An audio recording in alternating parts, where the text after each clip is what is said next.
Après le colonialisme politique, un colonialisme économique tout aussi asservissant s'est déchaîné en RDC, a dénoncé le pape François lors de son discours prononcé mardi à Kinshasa. L'adresse papale aux allures d'un réquisitoire contre la communauté internationale est saluée par Nouvel Élan, parti de l'ancien Premier ministre congolais, Adolphe Musito.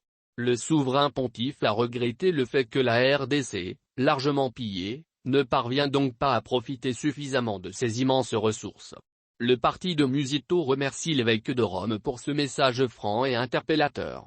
Nouvel Élan espère que la classe politique et les autres couches de la société vont s'en inspirer afin de libérer le pays du joug colonial qui a pris d'autres formes. Tout en saluant votre courage, sainteté, le Nouvel Élan formule le vœu de voir la classe politique et les forces vives de la nation congolaise s'appuyer sur votre message pour booster la lutte légitime de libération du pays de la mainmise étrangère, a écrit Adolphe Musito dans un message de remerciement au pape François, qui est en visite apostolique de 4 jours à Kinshasa. Le souverain pontife a rappelé que la RDC et l'Afrique méritent d'être respectées et écoutées, avant d'appeler les prédateurs à retirer leurs mains. Cessez d'étouffer l'Afrique, elle n'est pas une mine à exploiter ni une terre à dévaliser. Que l'Afrique soit protagoniste de son destin, a-t-il exhorté.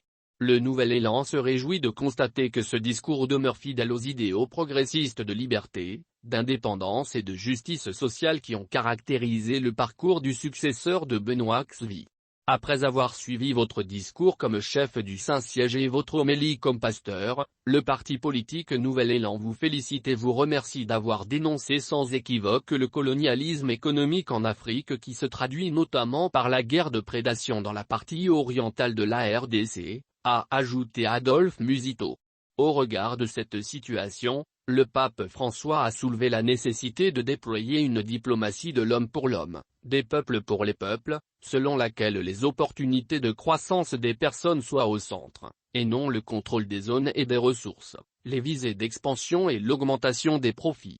Pour le Nouvel Élan, votre déclaration articulée à haute et intelligible voix depuis le cœur du continent africain relaie en les amplifiant les lamentations, les pleurs, les cris. En un mot, la sainte colère mêlée de frustration du peuple congolais, face aux 2 poids 2 mesures des puissances qui incarnent la communauté internationale, a souligné l'ancien chef du gouvernement congolais, qui n'a pas fait le déplacement de l'aéroport de Ndolo où la messe papale a été dite ce mercredi, en présence de plusieurs autres personnalités, notamment le président Félix Tshisekedi, les opposants Martin Fayulu et Moïse Katumbi, les présidents de 2 chambres du Parlement, les membres du gouvernement, etc. Le pape François a fait remarquer qu'en regardant le peuple congolais, on a l'impression que la communauté internationale s'est presque résignée à la violence qui le dévore. Ainsi, il a appelé à ne pas s'habituer au sang qui coule en RDC, depuis des décennies, faisant des millions de morts.